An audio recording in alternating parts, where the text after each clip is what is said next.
entendemos la violencia contra niños, niñas y adolescentes? Por su situación de vulnerabilidad, hay dos tipos de maltrato contra las niñas, niños y adolescentes.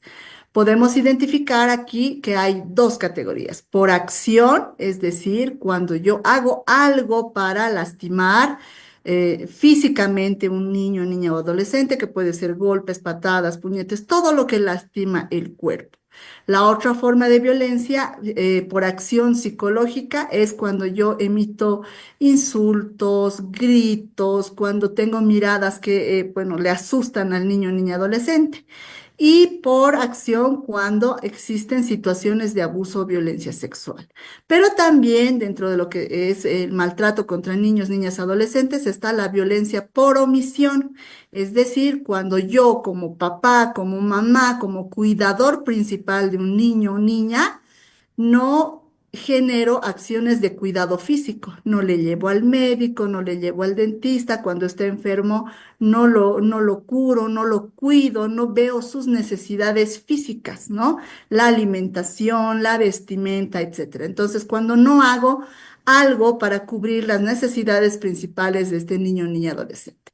La omisión psicológica tiene que ver cuando yo como mamá, papá, no establezco límites claros para los niños, las reglas y las normas de convivencia, pero tampoco le doy afecto. No le digo que lo quiero, no le digo palabras positivas, más al contrario, siempre le estoy cuestionando, siempre le estoy criticando. La omisión psicológica es una forma de violencia también. Otra forma de violencia es la negligencia o el abandono. A veces nos concentramos como papás o mamás, estar buscando lo económico y nos olvidamos de pasar un tiempo con los niños, niñas o adolescentes, o a veces como que suplimos estas situaciones con el celular, ¿no? Le doy su celular y ya que no moleste, hay una negligencia porque no estoy cuidando que este niño, esta niña esté psicológicamente con reglas, límites, normas, horarios, etcétera. La omisión económica que tiene que ver con la asistencia familiar, muchas veces las familias cuando deciden separarse y el no emitir una asistencia familiar genera que este niño, niña, adolescente pues tenga necesidades económicas no cubiertas y que no le permiten en su desarrollo pleno. La siguiente, por favor. Este tipo de violencias desde la experiencia hemos visto que son ejercidas por padres, a veces por ambos progenitores, es decir, padres y madres, a veces también madres, ¿no? Y esto va a generar siempre un daño a nivel psicológico, es decir, si yo ejerzo una violencia física o ejerzo una negligencia en el cuidado del niño, va a tener un impacto en su salud mental y en su salud psicológica, pero también a nivel físico y sexual. Entonces, es importante abordar estos temas porque no debemos naturalizar la violencia. Otro componente muy fuerte que a veces es importante cuestionarlo también es en el espacio educativo, ¿no? Nos está costando romper con los mitos y creencias que nos hacen creer que la educación tiene que llegar a partir de la violencia, ¿no?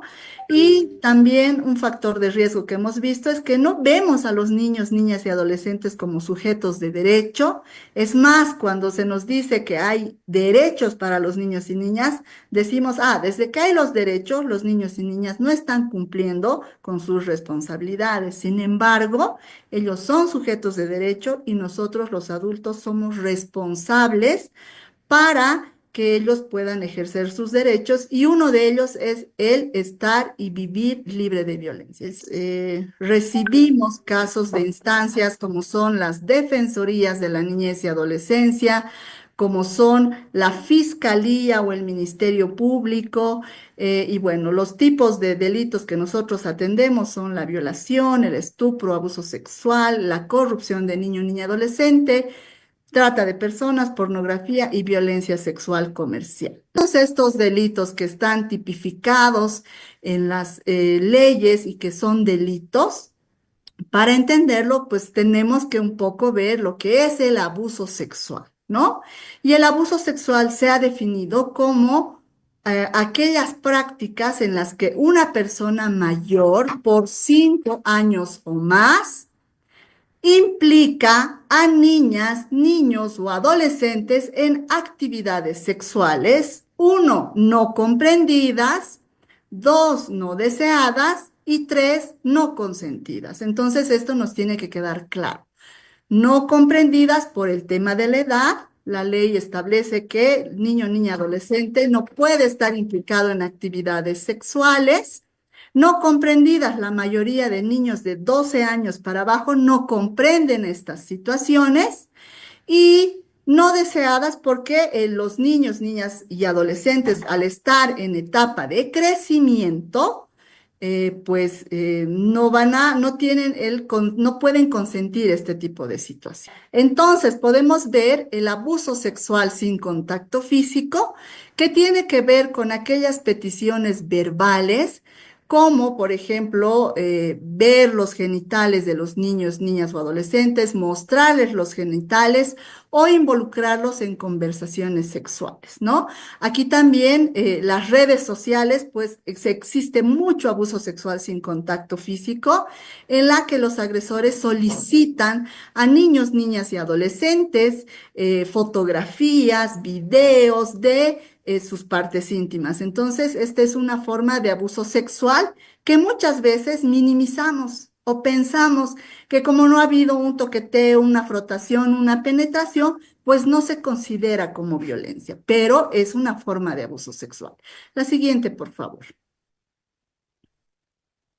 También está mostrar pornografía, sostener relaciones sexuales delante de niños, niñas, adolescentes, mostrar gestos sexuales, espiarlos mientras estos se visten, se cambian y solicitar videos, ¿no? Entonces, qué importante es también entender que los niños a partir de los 6, 7 años tienen que tener el apropiamiento de su cuerpo, el cuidado de su cuerpo y también entender que estas son formas que pueden ser de abuso sexual. La siguiente, por favor. También está el abuso sexual con contacto físico, que puede partir a partir de toqueteos, manoseos, caricias, frotaciones. Estas inicialmente pueden generar una incomodidad en el niño o niña adolescente. Estas situaciones pues van como que progresando, a veces empieza con una caricia, luego con un manoseo, luego con una frotación constante, luego esto puede volver en situaciones de masturbación en los genitales de los niños y niñas y bueno, hay una dinámica que también se genera a partir de esto, ¿no? Entonces, esto puede ir escalando hasta volverse una penetración oral, anal o vaginal que ya se constituye en el delito de violación. La siguiente, por favor. Por otra parte, otras formas de violencia sexual con contacto físico es pedir al niño que toque, el niño que toque los genitales del adulto para generarle culpa. Y muchas veces cuando se da la revelación, el adulto dice, pero yo no te toqué, tú me tocaste. Entonces esa puede ser una situación que va a generar una sensación de culpa en el niño o niña.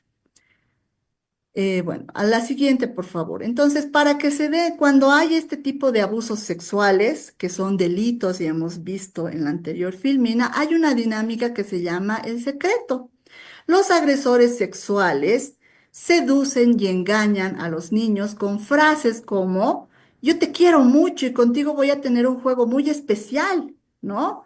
A veces suelen dar regalos, suelen dar el celular, suelen decirle qué película o qué novela quieres ver, pero vamos a tener un secreto en el que solamente tú y yo vamos a conocerlo, ¿no? Entonces, los niños caen en esta dinámica que puede empezar con un toqueo, una frotación y luego puede constituirse en la violación, ¿no? Entonces, esto va escalando, por eso es muy importante entender que cuando un niño no cuenta estas situaciones, porque generalmente les dicen, este es un secreto, no se lo cuentes a nadie, ¿no? Y cuando el niño o la niña quiere contar, pues le dice, si no, si lo cuentas, nadie te va a creer. Además, yo no te toqué, tú me tocaste.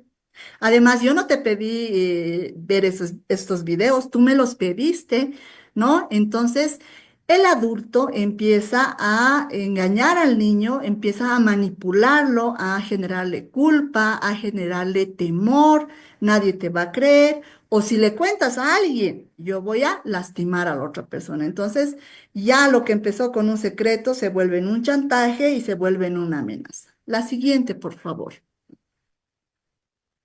Entonces, en la dinámica se utiliza mucho el término del juego, ¿no? Este es un juego que solo tenemos tú y yo, o tú eres tan especial que yo solamente juego esto contigo. Y bueno, aquí lo que veíamos, ¿no? Se vuelve un chantaje, se vuelve una amenaza, pero también hay una amenaza. Si tú lo cuentas, voy a hacer daño a tu mamá, a tu papá, a tu tío, a tu hermana, le voy a hacer lo mismo. O eh, voy a lastimar a tu familia, o tu familia no te va a creer, ¿no? Entonces hay una serie de amenazas que suele perpetuar estas situaciones. La siguiente, por favor. Entonces, ¿qué es lo que pasa con estos niños cuando están atravesando estas situaciones? Puede haber un cambio brusco en su comportamiento, ¿no? Es decir, si era tranquilo, se vuelve agresivo, si era muy alegre, se torna triste, ¿no? Deja de interesarle muchas cosas que antes eran de mucho interés para él. Puede haber daño o maltrato en el pene o en la vulva, ¿no? Pueden ser zonas que están enrojecidas, zonas que de repente se empieza a frotar mucho el niño o la niña, se va tocando. Cuando tiene dificultad para sentarse o para caminar también, porque a veces el dolor físico de una penetración en un niño genera que él pues tenga mucho dolor a nivel físico. La siguiente, por favor.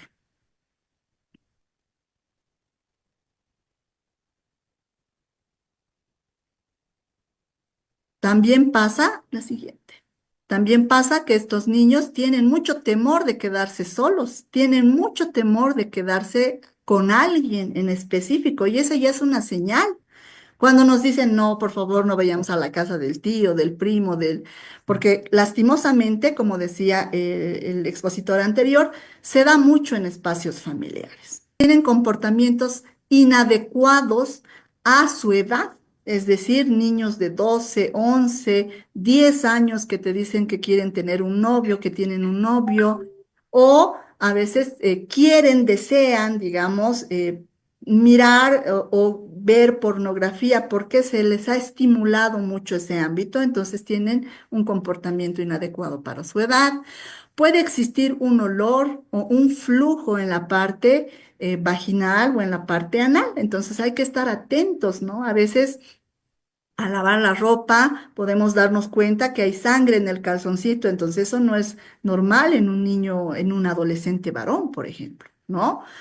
Entonces hay que estar atentos también a eso, ¿no? Tienen miedo también a estar solos en ciertos lugares de la casa porque a veces son lugares donde se da estas situaciones de abuso. La siguiente, por favor. Tienen un miedo extremo, tienen un miedo muy constante, extremo, y uno dice, pero yo no sé por qué ha pasado, qué tiene, todo el tiempo está de miedo, está llorando, ¿no? Y algo que también debemos entender es que no solo las niñas, mujeres, sufren este tipo de situaciones. Muchos niños, hombres, están atravesando estas situaciones, pero no lo cuentan, no lo dicen. ¿Por qué? Porque ahí también existe estas presiones que el agresor suele establecer en ellos, ¿no? Algunos niños o adolescentes se realizan cortes en el cuerpo, ¿no? Y que a veces nosotros decimos, ¿qué tipo de moda es esta? Pero ellos están expresando un dolor o una situación que no están pudiendo hablar y lo hacen a partir de los cortes. Cuando ya son más grandes y son adolescentes, entran a la adolescencia, muchas veces la situación del abuso sexual genera que consuman a temprana edad alcohol o drogas, ¿no? Entonces a veces puede haber también este otro indicador en algunos adolescentes que han pasado mucho tiempo estando con esta situación, incluso hay intentos de suicidio, hay prácticas o ideaciones suicidas o a veces nos dicen prefiero morir, me quiero morir. Entonces hay que estar atentos también a estos diálogos que nos dicen los adolescentes Y en la adolescencia se pueden dar algunos signos de ansiedad o depresión, que son ya consecuencias más graves de este tipo de situaciones.